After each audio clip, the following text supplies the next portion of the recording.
So hello বন্ধুরা, সবাই কেমন আছো? আশা করছি ভালোই আছো। তো আজ আমি চলে এসেছি নতুন একটা ব্লগ নিয়ে। আজকের ব্লগটা কি সেটা তোমরা থাম্বনেল দেখেই বুঝতে পারছো। হ্যাঁ, আমরা ফিস্টি করেছিলাম, তারই ব্লগ আজকে শেয়ার করছি তোমাদের সাথে। তো তোমরা দেখো আমরা ফিস্টির দিন কি কি করেছি, কি কি খাবারের মেনু ছিল আর কীরকমভাবে দিনটা এনজয় করেছি। চাটনি খার আমরা জম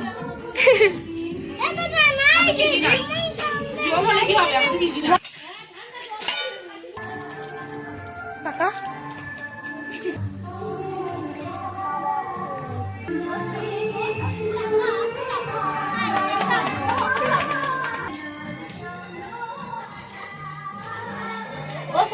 এরকম ঠিক আছে তোর খুশি দাঁড় খুশি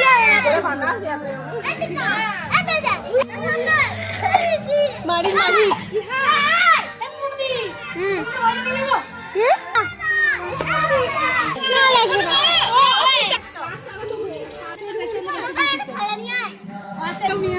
নিয়ে এসো যাও।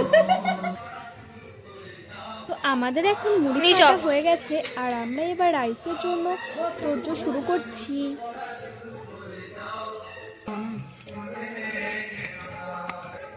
সত্যি মিশি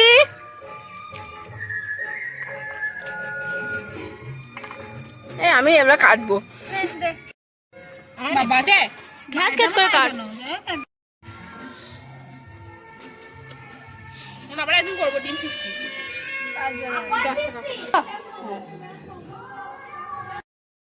তো আমাদের চড়ুই ভাতের মেনু ছিল ফ্রাইড রাইস, মটর পনির আর চাটনি, পাঁপড়, তার সাথে ছিল নলেন গুড়ের রসগোল্লা। আমি একা বোনাই এইরকম গোড়ে করে নিয়ে আসে চার ফালা করা থাকে।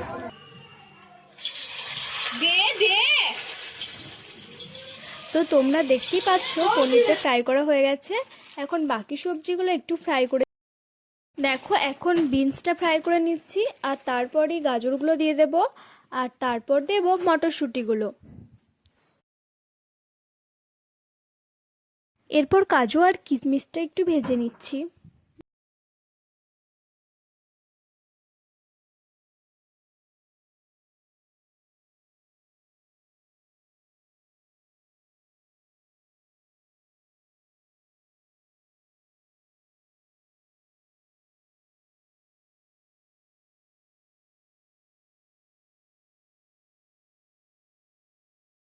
তো দেখো বন্ধুরা, কড়াই পরিমাণ মতো জল দেওয়ার পর জলটা যখন একটু গরম হয়ে এসছে তখন দিয়ে দিচ্ছি 1 চামচ সাদা তেল আর তার সাথে দারচিনি আর চালটা দিয়ে দিলাম। এরপর একে একে সবজিগুলো দিয়ে দিলাম, যেমন ধরুন বিনস, তারপরে ছিল মটরশুঁটি, গাজর, তারপরে ক্যাপসিকাম দিয়েছিলাম আর তার সাথে দিয়েছিলাম কাজু আর কিশমিশ আর তারপর অল্প করে ঘি ছড়িয়ে দিয়েছিলাম।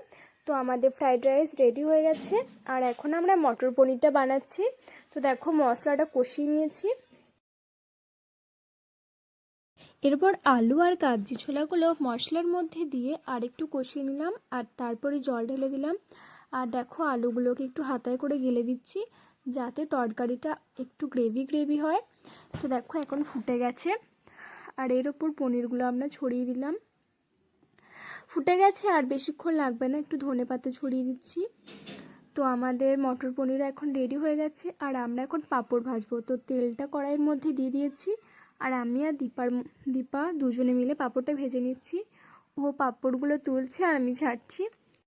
এখন আমাদের বেশিরভাগ রান্নায় কমপ্লিট হয়ে গেছে, শুধু বাকি আছে ওই কামরাঙা চাটনিটা। তো ওই কামরাঙাগুলো গাছ পাকা, আমাদের বাড়ির কাছে একটা বাড়ি থেকে তাতা নিয়ে এসছে। তো গাছ পাকা কামরাঙা খুব টেস্টি হয়, দেখি আজ কেমন হবে রান্নাটা করে। দেখো আমাদের পাঁপড়গুলো তোলা হয়ে গেছে প্রায়, আর এই কড়াইয়ের মধ্যেই এবার দিয়ে দেবো কেটে রাখা কামরাঙাগুলোকে। ওর হালকা তেল দিয়েছি, তার সাথে 5 ফোড়ন ফেলে দিয়েছি তেলের ওপর, তারপর কামরাঙাটা দিয়ে দিলাম, তার সাথে পরিমাণ মতো চিনি আর বেঁচে যাওয়া মিষ্টির রস। তো এভাবে আমরা চাটনিটা করে নিচ্ছি।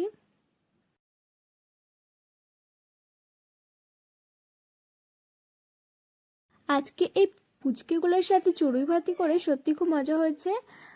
প্রচুর স্যাটিসফাইড হয়েছি আমরা। আর ভিডিওটা তোমাদের কেমন লাগলো সেটা অবশ্যই জানিও।